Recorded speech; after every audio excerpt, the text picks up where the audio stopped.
Listen to that. Not very much noise at all. That's because we're in the wilds of Sweden. In case you've forgotten who I am, I'm Mike. I've got more air miles than Alan Wicker, Rutherford. I've just stepped off a plane at Gothenburg. We've been whisked out to the Swedish countryside. We're here just for a few hours because we're one of, well, 9 journalists in the world are being invited to drive this car, the new Volvo S80. It's a replacement for what you'll remember probably as the 960, the V90, the S90, Volvo's biggest model. It's a limo-like car, but it doesn't, let me tell you, drive like the big tank that it looks. Let me tell you that much right from the start. Let's quickly talk you through the car. Amazing new grille, I think you'll agree we've got here. Energy absorbing grille. That's all for impact resistance. You know, there are some cars that flex like that because they're just built badly. That's all deliberate. Strange sounding bonnet, wouldn't you agree? Yes? Aluminium.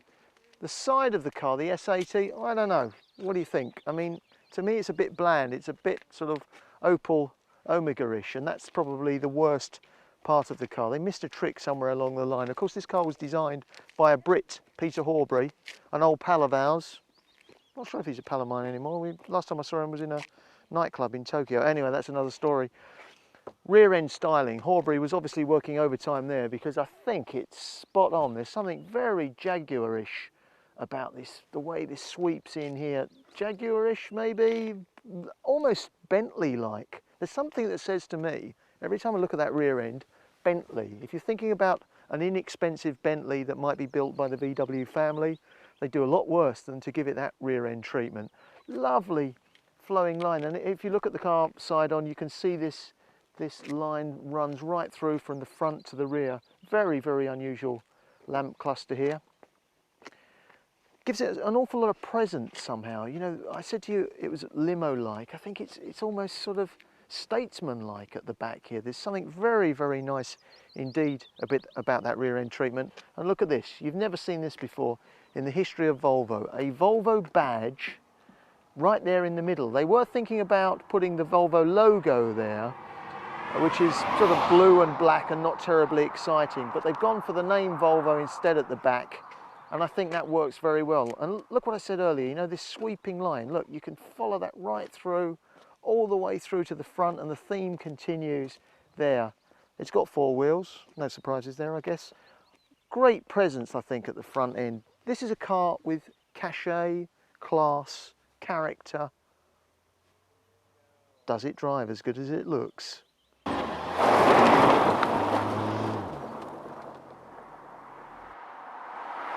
Decision time immediately when you climb into the S80, and that's whether to go for the conventional automatic box on this car or flip over to the Tiptronic, which means that instead of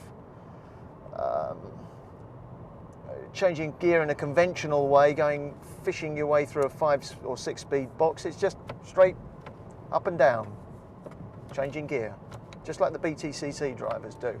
Takes a bit of getting used to, but that's all you do. Now I've got to be careful here because I'm on a very fast test track here in Sweden, and I don't want to upset the people behind me, so I'm just letting that very nice man pass. He's driving at 100 miles an hour. We're doing half that.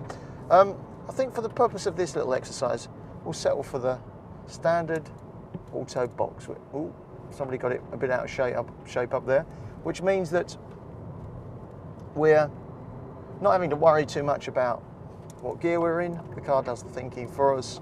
We're worrying about pointing it in the right direction.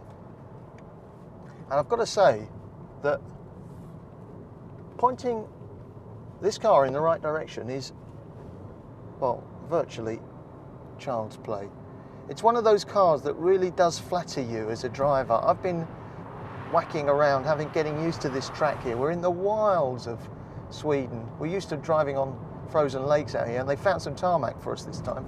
Glorious sunshine, and it's a very nice tight circuit. Oh, I don't know if you can feel those bumps. You probably can. We're on the sort of handling part of the course here, and I've got to say this steering is very, very precise indeed. It's a large car. It's a very large car.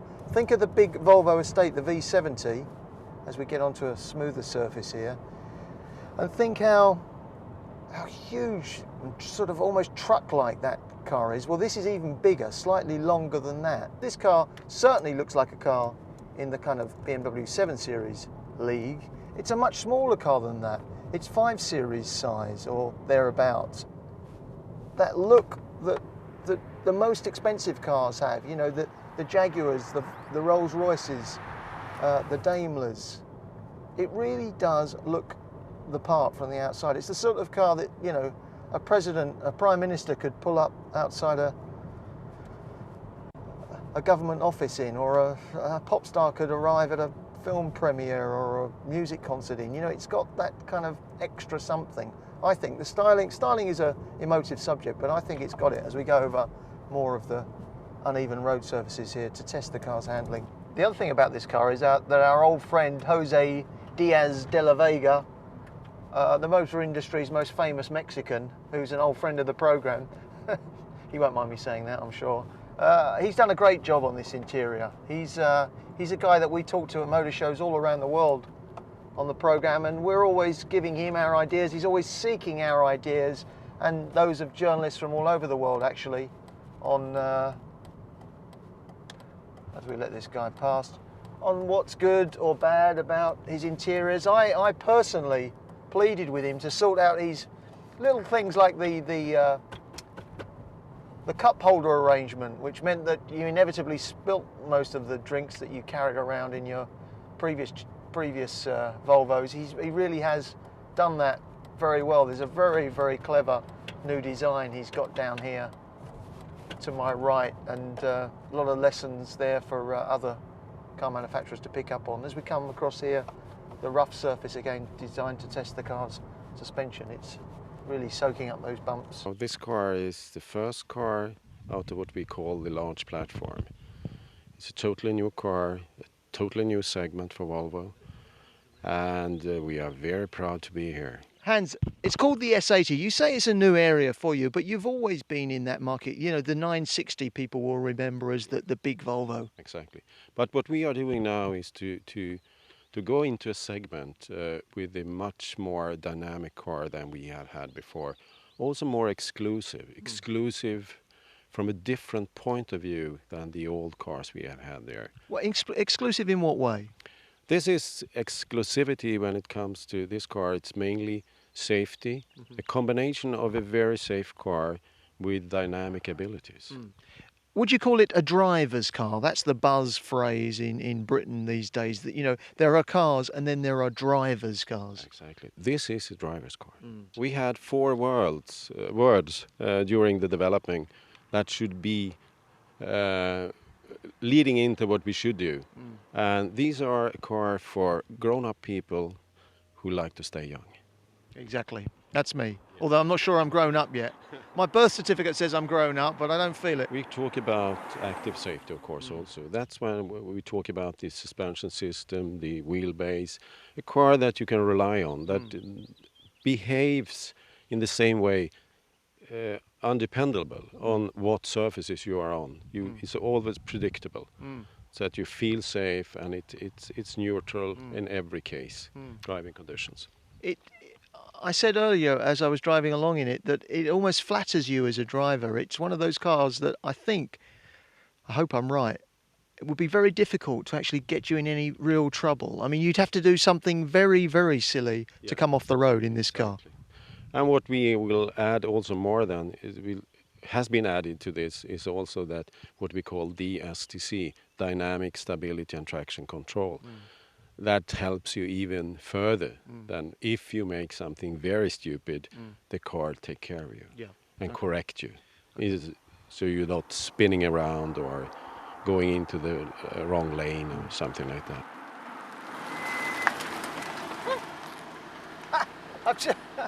I've got used to the car, I've got used to the Tiptronic gearbox, I've got used to the track. Woo! I feel quite exhausted actually. I mean, I'm staggered, I'm truly staggered. We've got to be careful in getting too excited about this car because we've only been with it for an hour and a half, so it's too early to come to any firm conclusions. But as it stands, well, I mean, it's got the looks, it's got the presence on the road.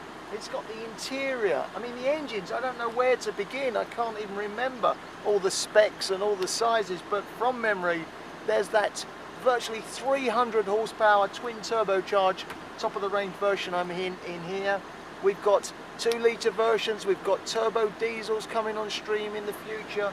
You know, they're all pretty powerful, 150, 170 horsepower, some of them. I mean, really, forgive me if I'm sounding a little bit excited, but I feel quite exhilarated after this drive. I mean, it just seems to me that this is, for the first time really ever, Volvo have made a major statement to other car manufacturers. We're seeing what they can do in the British Touring Car Championship and in touring car racing around the world, in fact. Now they've come up with a great design, a great interior, a great engine, a great engine. I don't know what tyres were on here, but I think they must be surrounded with elastoplast or something, because they're just sticking to this very hot and almost melting surface here in this early summer's day in the wilds of Sweden, where it's very warm indeed. I mean, this is a car that it's got a great sound system, it's got these great features, gizmos and gadgets everywhere, it's classy, it's high tech, it's the first limo-like car that I've ever driven that has a racing car-like feel, if that's not too strong a way of putting it. I mean, I don't know, this is not a car, this is a smorgasbord. Like I said, it's got a bit of everything. Ta-da!